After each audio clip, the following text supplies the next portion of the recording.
Sup guys, it's Alex here, and welcome to the March 14th edition of the Bracketology update. Jillian already filed this one last night, so that's why it says March 13th. But yesterday I did the CBS one with Jerry Palm, but now Jillian already has actually switched around some of his matchups to make it a little bit more interesting, and it's a bit different for me to go ahead and make my predictions on. So I went ahead and did Joe Lenardi's for today. I'll be doing these Bracketology updates daily now up until the actual selection show itself, where I'll have the selection show and my predictions for the actual tournament itself. And just for a quick little plug, tomorrow is the NCAA tournament ticket giveaway, the 15th. I'll be doing the drawing at noon, and then I'll be doing the video should be out sometime around like 1 or 2 o'clock, so make sure you subscribe for that. And I'll let the winners know around like 12:10, 12:15. Hopefully they respond in time before 1 o'clock so I can get the video out. I just want to make sure that they are able to go to the tournament and stuff like that. But if I get to 3,000 by noon tomorrow, I will be giving away 3 NCAA tournament tickets. Right now it's currently at 2 tickets. So if I can get 99 subscribers in one day, I guess that's what we're going to have to do by noon tomorrow at 3:15. 3,000 subscribers, that's the deal. I'll give away 3 NCAA tournament tickets. So there's just a little quick plug right there. Thank you guys for all the support on my videos. I think over the last week we've gotten almost 300 subscribers, so that's pretty crazy to think about. Thank you all for all the support and for voting and stuff like that. And without further ado, let's go and get into the analysis of the current bracketology. Right now we have Utah State moving up to a 9 over here in the East Regional. Ohio State and Texas are now on the bubble in a play-in game. Jillian already said that the matchup today between Ohio State and Indiana, basically whoever wins that has a chance to be in the tournament. Whoever loses that is definitely out of the tournament. So it'll be interesting to see. I think Indiana will end up beating Ohio State, but you never know what will happen there. Then I think that Texas will probably not be in the tournament. They're in the last 4 in right now, and I doubt they beat Kansas. I think it's today that they play. There's no way that happens. TCU is now up to an 11 seed. They avoided disaster last night. I think Oklahoma State went on like a 16-0 run to tie it up at the end of the game, and that TCU was able to hang on. They remain an 11 seed. They'll probably be in the tournament. And then over here in the West Regional, Gardner-Webb's down to a 16. We have Florida State now remaining a 4. Buffalo remaining a 6. Wofford remaining a 7. I think they're an 8 in Jerry Palm's bracketology. And then Sam Houston State moves up to a 19 spot. Then over here in the Midwest Regional, we have Ole Miss moving up to an 8, taking the spot of Washington, who is now down to a 9. Florida State and NC State are the playing game. NC State had a crazy comeback. They were down by, I think, like either 21 or like 18 points, something like that yesterday against Clemson, and came back and won by 1 point. So props to them. They have a huge test today against Virginia, though, that if they can win that game, they'll definitely be in the tournament. But right now they're kind of holding their breath. Hopefully they get in. We'll see what happens with that. Florida also needs a dub in the SEC tournament. Then we have Oklahoma now down to a 10 after losing to West Virginia, who was like 2 and like 15, 16, whatever in the conference during the regular season. Oklahoma definitely, I think, deserves to be an 11 seed. I honestly don't think they deserve to be in the tournament. That's kind of a bold statement by me. Definitely not a 10 seed. We'll see what happens with that, but I'm definitely not picking Oklahoma to win in the first round whenever the actual tournament video comes out. Then over here in the Louisville Regional, which I will be going to, haven't decided if I'm going to make a vlog or not because I'll be going with my dad, so I don't want to make it too awkward and stuff like that. But hopefully I get to see Kentucky. Big Blue Nation, they're my favorite team. Hopefully we'll get to see them play. We have Virginia Tech and St. Mary's having an interesting pair-up right there. St. John should be safely in the field now after disposing of DePaul last night. Then Iowa State is a 7. Arizona State's a 10. They should be in the tournament no matter if they lose in the Pac-12 final to Washington or not. And then Duke remains the other 2 seed there.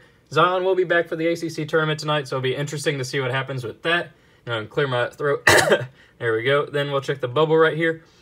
Last 4 byes, Arizona State, Temple, St. John's, and TCU. Last 4 in are Florida, NC State, Texas, and Ohio State.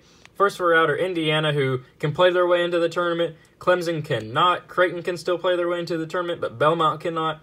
And Alabama can still play their way in. Then Lipscomb, UNC Greensboro still waiting to see. They'll probably won't get in the tournament, but I'd like to see one, if not both of them in there. And then Georgetown can still play their way into the tournament. So Clemson, they're probably definitely, actually I say definitely not going to get in the tournament at this point. But yeah, there we go. There's the current bracketology right now. As always, I go on Brackify.com and create an interactive bracket for you guys to go ahead and vote. Make your voices heard and stuff like that. I'll be doing it for the actual tournament itself. The link to vote for this will be in the description, as it always is, so make sure you go ahead and check that out. Make sure you click it and go ahead and vote. Make your voices heard. I want to see what you guys think. Each one's been getting like 30,000 to 40,000 votes, which is crazy to think about. Yeah, without further ado, let's go ahead and get into the predictions Up first, we got Virginia beating the winner of Iona and Norfolk State. I have no idea who will win that playing game, but I do know that they'll lose to Virginia. Then I think that Taco Fall and UCF will end up beating Utah State there. Marquette with Marcus Howard, I think, will beat the winner of Ohio State and Texas. Honestly, I don't think either of these two teams will be in the tournament whenever it comes around, so I'm definitely going to pick Marquette here. I don't know who will be in that playing game. So I'm just going to go with Marquette there. Then I'm going to go with my first upset prediction here. I'm going to go with Liberty beating Wisconsin. If they can get Ethan Happ in trouble, he is not a good free throw shooter. He's not very good on the perimeter either. And I really like Liberty. I know I didn't like them paired up against Florida State in the past couple videos, but now that they are paired up against Wisconsin, I like them to move on there. Then I like Villanova to beat TCU, Houston to beat Harvard, Louisville to beat Richard Pitino and Minnesota, and then Tennessee to beat Bradley. Then over in the bottom left regional, we got North Carolina versus North Dakota State, where Carson Wentz played football at. I like North Carolina, obviously, in that matchup. Then Ole Miss and Washington. I'd say these two teams are pretty evenly matched, though I'm going to have to go with Kermit Davis and Ole Miss winning this matchup. Then we got Maryland and Murray State, battle of the M teams. I'm going to go with the upset pick here. I'm going to go with John Morant and Murray State. He can just completely change a game all by himself. And plus, Maryland has kind of been inconsistent this year. They've beaten teams that I don't think they should have beaten, but they've also lost to teams that they should not have lost to. Like, I think they lost at home to Illinois at one point. I like Murray State winning this matchup and moving on as the 12th seed. Then I like Kansas. I think Dean Wade will not be back in time for the Big 12 tournament. Hopefully he can get back in time for the NCAA tournament. Kansas State's run in the NCAA tournament just kind of depends on what happens with him. But I definitely like them beating Vermont in this situation. And we have Nevada facing the winner of Florida and NC State, which I think would be NC State at this point. But I honestly don't know if either of those two teams are going to be in the tournament either. Depends on all the bid thieves and stuff like that. But I like Nevada winning that matchup either way. Then Texas Tech will beat Northern Kentucky, Cincinnati will beat Oklahoma, and then Michigan will beat Montana. Then over in the top right regional, I think this one's the West, we have Gonzaga beating Gardner-Webb. Then I think that Syracuse, the tightest battle, will end up beating Baylor right there. Then Auburn, I think, will beat New Mexico State. Auburn's been kind of turning it on here in late season. Then Florida State will beat UC Irvine. Buffalo, I think, will beat Temple. And then we got Purdue beating Old Dominion.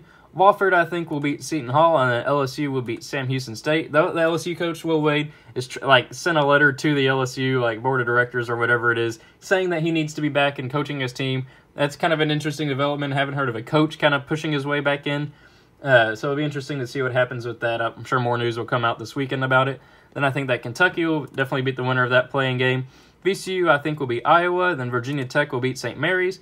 Kansas will beat Northeastern. Then I got St. John's pulling the 11-6 upset here. They took care of business against DePaul last night. Michigan will beat Georgia State. Iowa State with Mario Shayok will beat Arizona State. And then Duke will beat Colgate.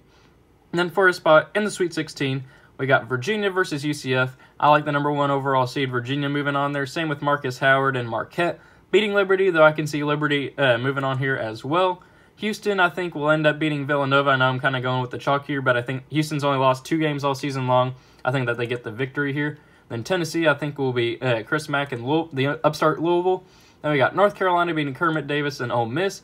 I think that if Dean Wade is back in time for the NCAA tournament, which I am assuming that he will be, I think that they will beat Murray State. If not, I think Murray State could pull off the huge upset there and move on to the Sweet 16 as a 12 seed. But I'm assuming that Dean Wade will be back, and I'm going to go with Kansas State there. Then Texas Tech, I think, will beat Nevada. Then we got, I'm actually going to go with the huge upset pick right here. I'm going to go with Cincinnati upsetting Michigan State. Michigan State, I think, is supposed to have Nick Ward back in time for this. But I really think that Cincinnati is underrated with Mick Cronin and Jaron Cumberland. I think that they pull off the upset here. I know a lot of Michigan State fans are subscribed to me, so they're not going to be happy with that pick. But oh well, this is just bracketology. This isn't my actual NCAA tournament predictions. Then we have Gonzaga, I think, beating Syracuse.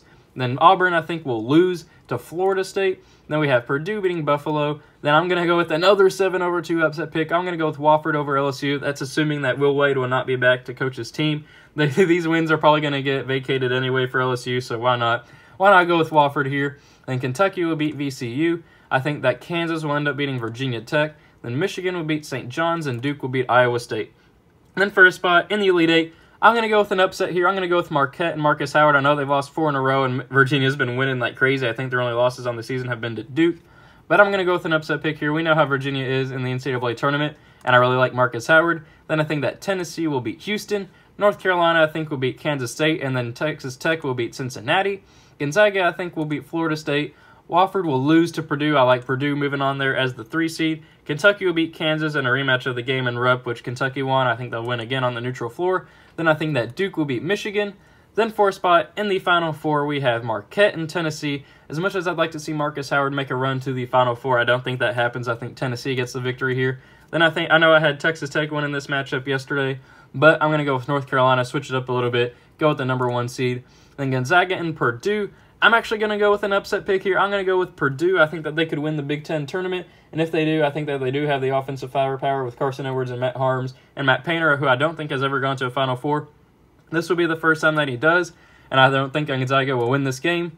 Then as much as I want to pick my Big Blue Kentucky Wildcats in Louisville, Zion is back, and I know I said the past couple videos I wouldn't pick Duke if I didn't know that Zion was going to be back, and he is back, so I'm going to pick Duke in this matchup. I would really love Kentucky to win that one. We'll see what happens with that. Then Tennessee and North Carolina in the left regional of the final, or not regional, but left side of the Final Four. I like North Carolina winning that one, and then Duke I think will beat Purdue. Then we have an all-ACC final, which as an SEC fan, that kind of makes me mad. But all-ACC final here, North Carolina and Duke. I got to go with what recent history has been saying with North Carolina. They swept Duke this season, but Zion wasn't there for, 39 minutes and like 24 seconds, whatever it was. It'll be, that was like 80 minutes or whatever. That's just one game. Honestly, don't know who to win this matchup with the full-strength Zion, but I'll go with North Carolina just because they swept Duke during the course of the season. I don't have any reason to believe otherwise. I'm going to go with North Carolina. So, there you have it. Thank you guys for watching. I hope you enjoyed it. Be sure to leave a like and subscribe if you enjoyed. Make sure you leave your comments in the comment section below on what you think about this bracketology and your predictions for the NCAA tournament itself. Conference tournaments are heating up today. I think a lot of actual really good teams are playing today, so that'll be interesting to see. Thank you guys for watching. Hope you enjoyed it, and I will see you all later.